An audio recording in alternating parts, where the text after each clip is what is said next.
பிரபலமான ஜல்லிக்கட்டு விழாவைப் போலவே கிருஷ்ணகிரி மாவட்டம் ஓசூரிலும் ஆங்காங்கே எருது விடும் விழாவானது சிறப்பாக நடைபெறுவது வழக்கம். அவ்வாறு எருது விடும் திருவிழாக்கு முன்னர் காவல்துறை, வருவாய்த்துறை மற்றும் தீயணைப்பு துறையினரிடம் உரிய அனுமதி பெற்றிருக்க வேண்டும்.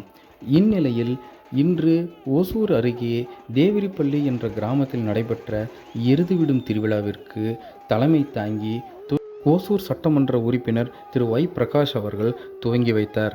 இந்நிலையில் அதற்கு பிறகு சில மணி நேரங்களே நீடித்த அந்த எருது விடும் திருவிழாவானது பாதியிலேயே நிறுத்தப்பட்டது.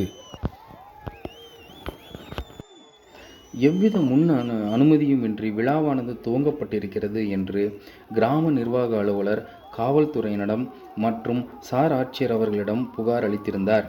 இந்நிலையில் காவல்துறையினர் சம்பவ இடத்திற்கு விரைந்து நடந்து கொண்டிருந்த எருதுவிடும் திருவிழாவை பாதியிலேயே தடுத்து நிறுத்தினர். இதனை கண்டு அங்கு கூடியிருந்த நூற்றுக்கணக்கான பொதுமக்கள் ஏமாற்றத்துடன் திரும்பினர்.